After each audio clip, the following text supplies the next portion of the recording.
Hi, everyone. This is Victoria English, top coach with Project 90. When was the last time you woke up and said, that's it? I have a headache, a sour stomach, dry mouth. Oh, I haven't even opened my eyes and I can already feel the bloodshot. I am not doing that again. I'm finished with this drinking thing. Sound familiar? Was it this morning? Was it last week? And yet, later that day, maybe a week from now, you wake up. The middle of the day comes and somehow you think it's going to be different. So you have that drink, except it's not just a drink. It's a lot of drinks. And there you go again, waking up with the same resolve, the same shame, the same anxiety, the same hangover. Why is that?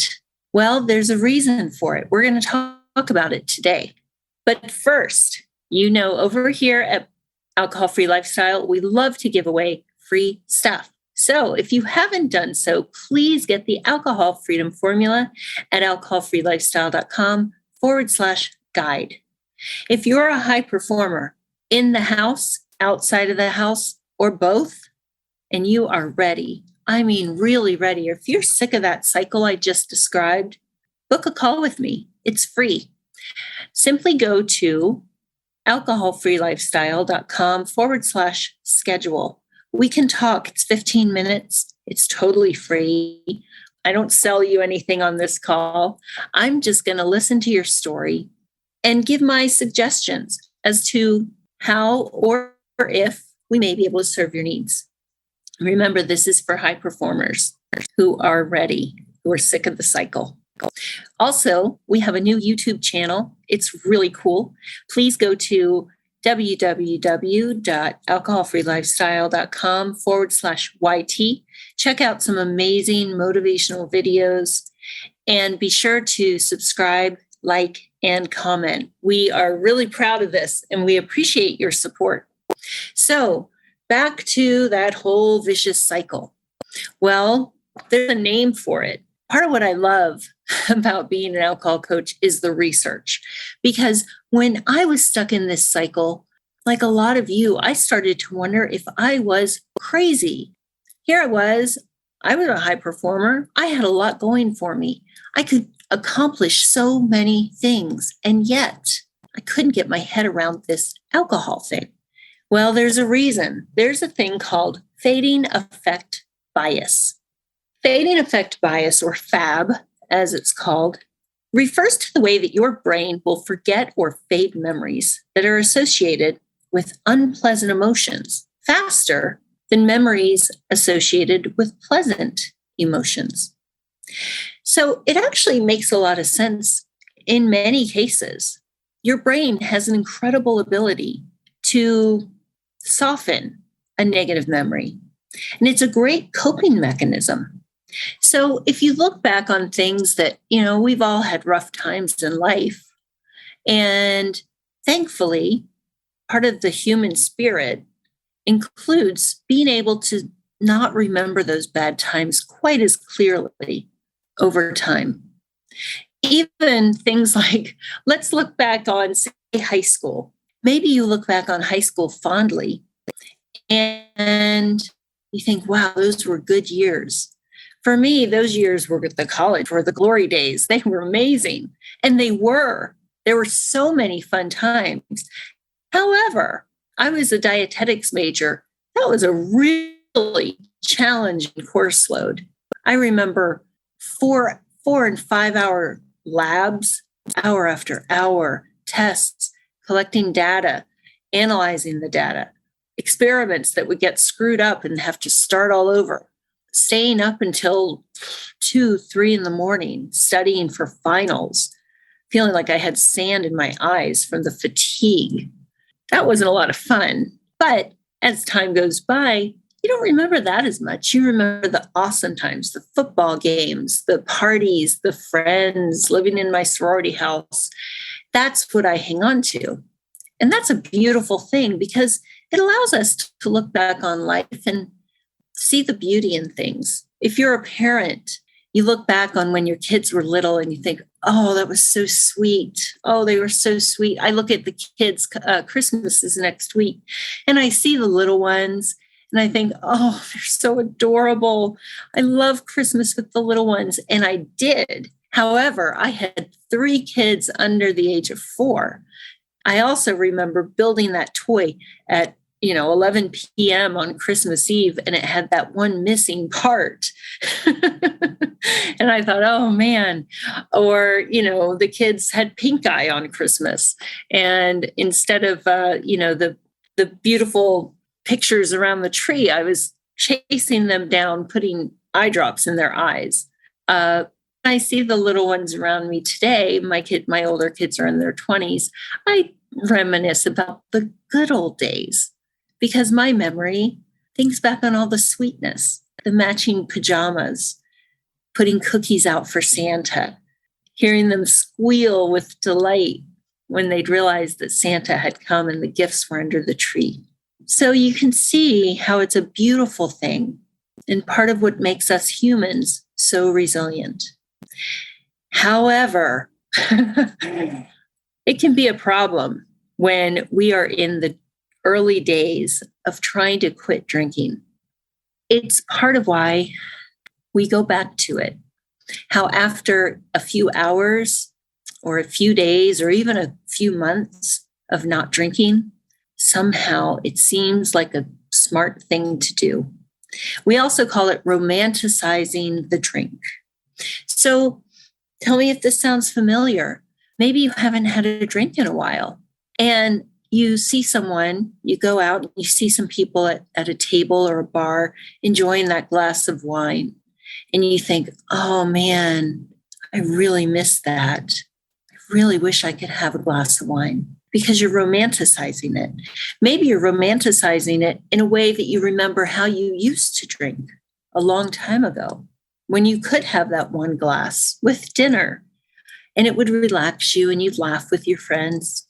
The fading effect bias pushes down the memory of the obnoxious behavior, the overly emotional behavior, lying to yourself, your loved ones, being late for a work meeting or calling in sick, being snappy with your kids, losing your credit card, losing your phone, tripping over something, waking up with a bruise and you don't know how you got it, online shopping, packages. That ever happened to you? A package arrives? Well, when did I order that? What the heck do I need that for? What's that squeegee? What am I supposed to clean with that squeegee? Did I order that? Right? Or the texts. How about texting people or calling people that you should not be texting or calling? Yep. We don't remember that after a while. And that makes us seem crazy, right? Like, what is wrong with me? Why do I keep going back to this stuff when I keep doing all these things that do not align with who I really am? There you go. The fading effect bias. So it leaves us in a bit of a quandary, right? Because if you're listening to this podcast and you're a high performer, you know that you've got a lot of good attributes that have gotten you where you are in life today. And that's a great thing. That's what you want to be able to harness, right? And I've said in a podcast before that high performers often have a harder time getting long-term power over alcohol. Because here's what we do. We try to take all those things that make us great in other areas of our lives and harness it in our battle against alcohol, except it doesn't work. How can I be so disciplined? How can I have such a great work ethic? How can I be so compassionate and kind with others? And yet I have no willpower, no discipline, no self-control, and no compassion for myself when it comes to alcohol. Well, as I've said before, alcohol doesn't operate like other things in life. Alcohol does what it wants. And how do we not get stuck in that negative self-talk, right? Because we want to remember what alcohol does to us and the way that we behave and act, but we don't want to stay stuck there because that creates that shame spiral. What are we going to do? Keep beating ourselves up? Well, where's that going to get us? It's going to get us nowhere. In fact, if you're like me, it's going to get you back into the bottle. And we don't want that anymore. In Project 90, the way we approach things is really different than any other program that I've seen. We look at the past and we say, wow, yep, that happened. I did that. And I really wish I hadn't, but I did. And then we help you remember who you really are. An interesting exercise that the members really enjoy is a values quiz. I give them a short quiz and they identify their core values. And then I say, where do those values show up when you're drinking? And they all say the same thing. Well, they don't. They get thrown out the window when we drink. Exactly. It doesn't mean that they've disappeared. It means that this highly addictive substance comes in and hijacks them and, throws them out the window. But you fundamentally are still that person with the core values. And so let's go back to that. Let's find those core values again, because they're in there, and let's use those. Let's harness those core values to help you gain long-term power over alcohol. How does that sound? We're not saying the past never happened. We're not minimizing it, but we're also not wallowing in it. We're not saying every day, let me remind myself of all the terrible things I did. No, what we're doing is helping you remember who you are and who you don't want to be. And all you have to do, and I'm not minimizing the all you have to do, but when you remove that alcohol, each day you move closer and closer and closer to living in alignment, to living as the person that you were meant to be, the person you were before alcohol started making the decisions for you.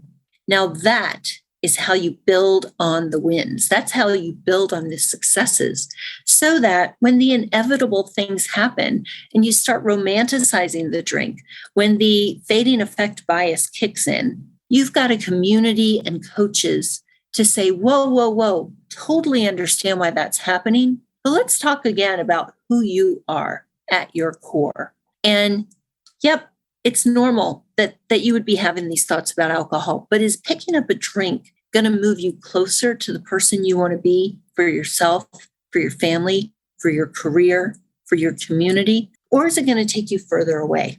Well, that's a simple question, right? With a simple answer. And so you remember who you are, and that's where you make your decision, from that vantage point, not from the fading effect bias telling you the lie once again that this time is going to be different, because it's not. And if you're listening to this podcast and you've been listening for a while, you've got all the data you need. I'll tell you something, guys. As you know, I'm a cancer survivor, and that gave me a really different perspective on time. And if you're listening to this podcast and you've listened to a few and you've had a drink in the interim, maybe more, you're wasting time. Alcohol doesn't go away. Alcohol doesn't leave you alone on it without effort. It just doesn't. And so you're wasting time.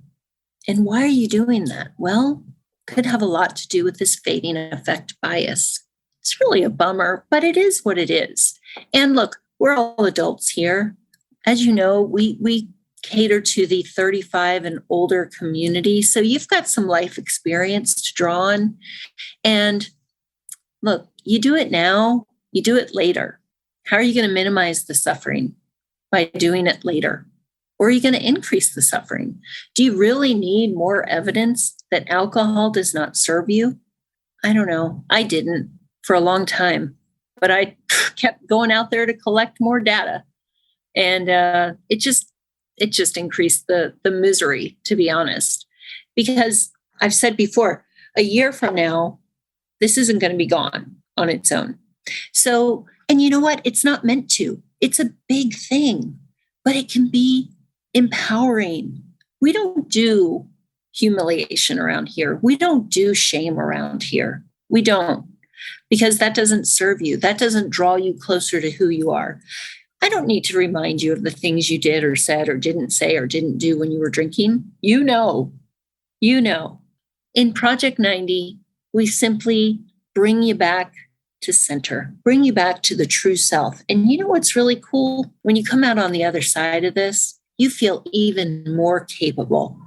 It's so awesome to be with my kids. I'm with all 4 of my kids this weekend. And I look at myself now as like mom 2.0 because they had me before alcohol did. I didn't develop a problem till my 30s. But, I'm back to the mom that they knew and loved when they were young. And they loved me the whole time. And we had lots of fun. But, my drinking kind of overshadowed some stuff. It was a problem and they knew it. And now they see me on the other side of it. And I'm mom 2.0 because I'm me, but better, because I toppled that big domino, the big domino of alcohol. And now there's not a whole lot that intimidates me. There's not a whole lot that I feel I can't overcome because I recognize how big the alcohol thing is. And so do you.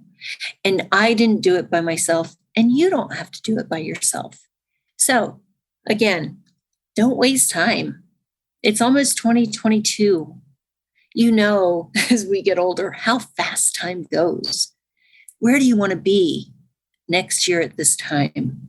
Do you want to still be dealing with this problem?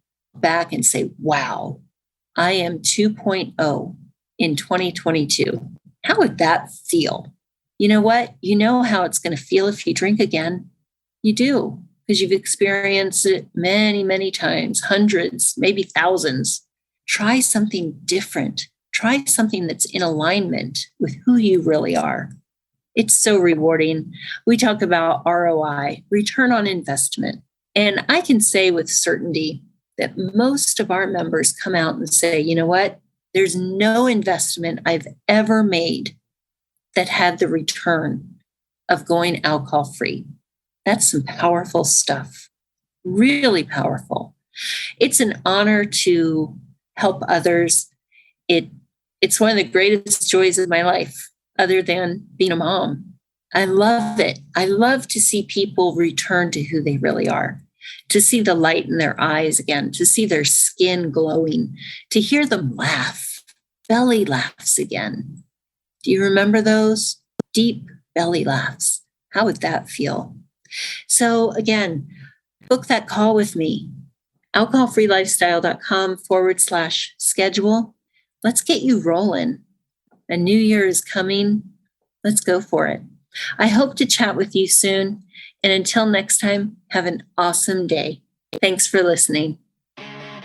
Thank you so much for listening to today's episode. I want to load you up with some free stuff. If you look in the show description, there's a link there to get my guide, which is the Alcohol Freedom Formula Guide. And in that guide, I will walk you through the process and system for successfully reducing or quitting alcohol. It's the same system and process that I give to my clients inside of Project 90. And if you would like to get your hands on that guide, you can click the link in the description part of this episode, or you can go to alcoholfreelifestyle.com/guide. Likewise, if you would like to be considered for Project 90 to join our community and get some accountability, some coaching, and have fun, achieve some goals over at least 90 days with our help and support, then you're invited to schedule a complimentary coaching call with one of my coaches. You can do that by clicking the link in the show description or going to alcoholfreelifestyle.com/schedule. Now, Project 90 is for over 30s only.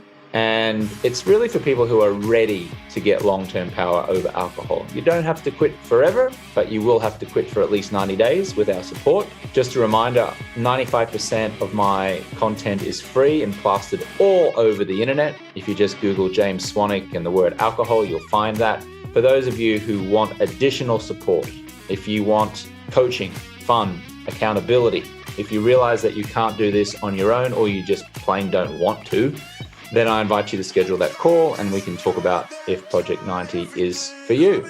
If you would like to take some of my supplements, swanvitality.com is the website. I'll put a link in the show notes as well. I have a liver support product called Loving Liver, which I designed and specially formulated to help remove toxins from your liver after years of alcohol consumption.